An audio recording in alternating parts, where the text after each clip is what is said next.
Robot dan hutan. Kayaknya jauh ya. Yang satu mesin, yang satu alami. Terus apa pula yang bakal dilakukan robot di hutan, ya kan? Dia kan diprogram untuk meringankan tugas sehari-hari manusia. Tapi di hutan nggak ada manusia sama sekali.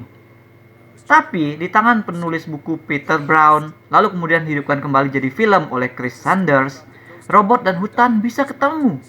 Ketemunya itu di hati kita. The Wild Robot akan jadi lebih dari sekedar cerita tipe Fish Out of the Water, alias karakter yang ditempatkan di lingkungan baru yang asing. Film animasi dengan karakter robot dan hewan-hewan hutan ini akan membuka hati kita tentang alam, kehidupan sosial, dan bahkan motherhood. Hidup memang survival, tapi film ini ngingetin apa yang lebih penting dari bertahan hidup itu sendiri, yaitu alasan kenapa kita bertahan hidup. Dan akhirnya, film ini akan membuat kita melawan program kita sendiri, yaitu untuk tidak nangis di bioskop.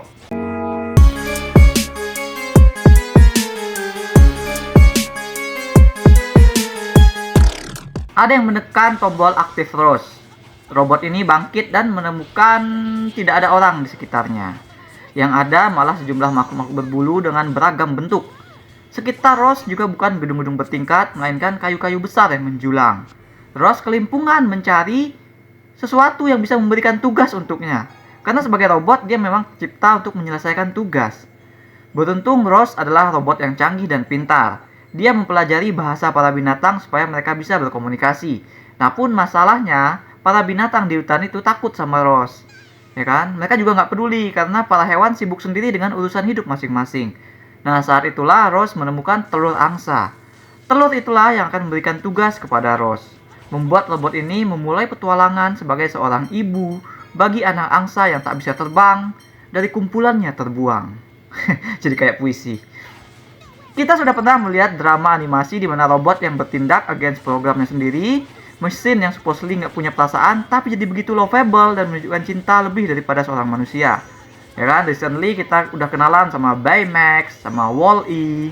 Nah, yang bikin Rose extra spesial adalah ceritanya sendiri itu ikut berevolusi, mengalami perkembangan seperti Rose. The Wild Robot dimulai dengan sebagai cerita Fish Out of Water. Dan ini jadi setup yang efektif membuat kita bersimpati kepada Rose. Karena bagian awal film ini tuh keras, gitu. Rose bertemu dengan hewan-hewan. Mereka tidak ada dalam datanya kan. Jadi Rose yang tidak mengerti bahasa dan perilaku mereka berusaha mendekati mereka lah. Di babak awal ini kita akan kasihan banget sama Rose karena dia dimusuhi oleh hewan-hewan tersebut. Rose mengejar mereka karena pengen dikasih tugas. Tapi hewan-hewan itu balik menyerang Rose karena mereka juga punya program sendiri, yaitu ya bertahan hidup. Seketika film juga berhasil melandaskan gagasan utama cerita tentang bertahan hidup dan insting atau program kita sebagai makhluk hidup. Walaupun ini animasi dan ditujukan sebagai fantasi untuk anak-anak, film ini nggak lantas jadi mangkir dari persoalan realita hidup. Hewan dalam film ini bukan seperti di kartun-kartun lain. Burung-burung, kelinci, di film ini tuh mereka nggak bernyanyi riang menyambut mentari. Hewan-hewan di sini tampangnya doang yang lucu. Sikap mereka ya keras, apatis gitu, cuek kayak orang kota. Karena mereka aware, kematian bisa datang kapan saja. Kelaparan, kecelakaan, predator.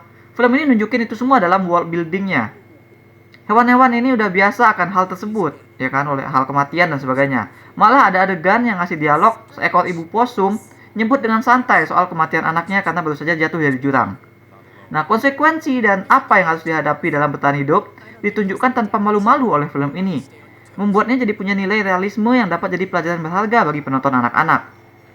Dan landasan realisme ini penting karena itulah yang nanti dijadikan sebagai landasan emosional oleh film.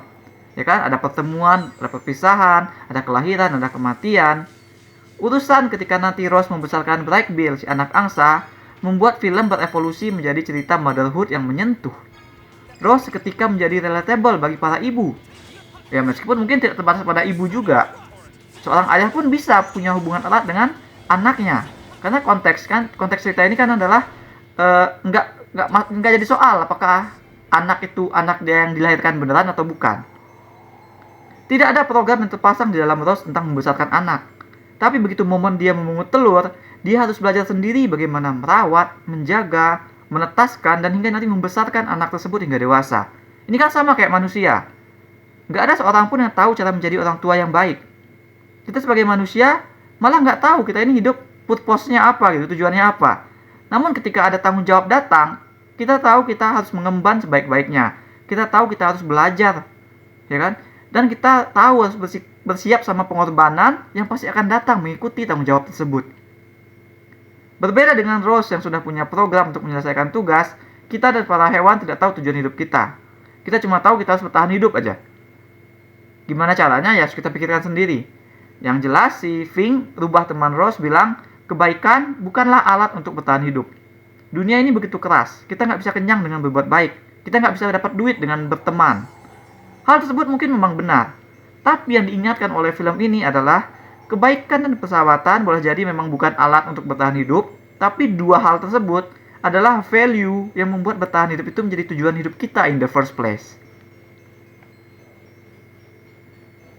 Tema pengorbanan membuat film berevolusi sekali lagi, menjadi wujud terakhirnya yang sempurna. The Wild Robot bukan semata tentang Ross dan Bright Bill.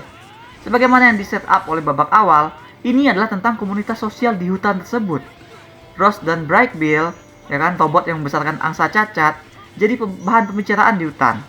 Hewan-hewan awalnya memandang mereka sebagai keluarga yang aneh. Tapi pencapaian Ross, kesabarannya, keteguhannya, keberhasilan Bright Bill terbang, menyentuh mereka. Puncaknya adalah ketika musim dingin ekstrim datang. Ross mengorbankan dirinya untuk menyelamatkan semua hewan. Pengorbanannya itu mengetuk hati mereka semua. Mereka sadar akan value dari persahabatan dan kekeluargaan di atas insting bertahan hidup. Di babak akhir, film ini memang jadi gede karena ada bahasan semacam perang melawan robot-robot lain yang datang untuk membawa Ross. Tapi ini bagian yang paling optimis dan paling hangat buatku. Melihat para hewan bersatu padu itu rasanya triumphant sekali. Keberhasilan elemen akhir ini tercapai karena film benar-benar membuild up hutan dan warganya sedari awal. Sebagai background, tapi mereka tetap dicuatkan gitu. Film ini jadi punya feel kayak cerita-cerita Stephen King yang selalu berhasil menghidupkan kota ceritanya, ya kan. Kota itu sempat jadi karakter, lengkap dengan warga dan kebiasaan hidup mereka. Film ini ya berhasil juga kayak gitu. Gak kehitung deh momen-momen berkesan yang hadir di film ini. Sebut saja mulai dari Rose ngajarin Bright Bill terbang, Rose dikasih kayu sama berang-berang, ya kan, yang tadinya si berang-berang itu takut sama dia. Terus Rose nolongin beruang yang jadi musuhnya di awal saat di tengah badai salju, walaupun baterainya saat itu sedang kritis. Terus juga momen hewan-hewan menyerang para robot. Terus juga si Rose waktu ngelihat si Bright Bill pulang dari migrasi, dia pengen datang menjemput, tapi kemudian dia ingat tugasnya sudah selesai, anaknya sudah gede, maka dia urung untuk menjemput. Itu kan sedih semuanya. Semuanya bakal ngulik-ngulik emosi kita. Dan ini bahkan aku belum nyebut gaya animasinya gitu.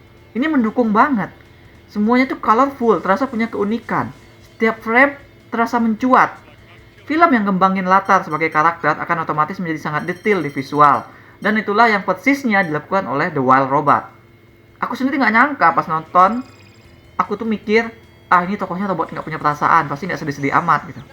Tapi ternyata ya, film ini juga nggak ngasih journey yang cartoonish happy buat karakternya. Journey Ross justru terasa dalam. Pas di tengah, film ini sudah bukan lagi soal gimana film ini ngasih hati ke tokoh-tokohnya yang robot, tapi pertanyaannya jadi seberapa dalam film ini ngasih sensasi emosional pada karakter tersebut. Rose belajar untuk mengoverride programnya sendiri, demi perasaan, demi pengorbanan. Journey Rose circle back dari dia yang tadinya nempel terus pengen nagih dikasih tugas, berubah menjadi sebaliknya. Dia tahu dia sudah tugasnya tuh selesai, menjaga sesama warga, itu tugasnya. Jadi dia pergi supaya mereka semua aman. Dengar-dengar bukunya itu ada 3 seri. Jadi mungkin film ini bakal ada sequel, tapi yang jelas film yang ini yang pertama nggak lantas menjadikan itu alasan untuk menggantung cerita. Rose di sini punya akhir cerita yang komplit. Karakter-karakter lain juga punya journey yang tuntas. Sementara di backgroundnya film membiarkan banyak pintu pertanyaan tetap terbuka untuk potensi sequel. Nah, ini adalah cara yang tepat untuk menyelesaikan bagian pertama sebuah cerita, yaitu dengan menganggap dia sebagai satu cerita utuh dulu gitu. Bukan sebagai bagian dari 3 cerita besar, tapi satu cerita utuh. Di atas kertas, karakternya boleh saja diprogram untuk nggak punya perasaan, tapi semua aspek di film ini menguat oleh emosi, oleh perasaan. Cerita yang dalam dan berevolusi mengembangkan lapisannya, karakter dengan journey menghangatkan, vibe yang kartun tapi juga realistis dan nggak sugar coating anything. Ini benar-benar film animasi yang menakjubkan. Aku berikan 9 dari 10 bintang emas untuk The Wild Robot. That's all we have for now. Sekilas diperlihatkan gimana dunia di luar hutan Rose. Ya kan, ada adegan yang ngeliatin paus berenang di atas bangunan yang kayaknya jembatan. Ada video kota canggih yang perlihatkan keluarga dengan binatang peliharaan berupa anjing robot. Nah, menurut kalian, apa yang terjadi di dunia cerita ini sebenarnya? Silahkan share di comments. Jangan lupa hit like dan subscribe supaya ketinggalan review-review dan playthrough lain.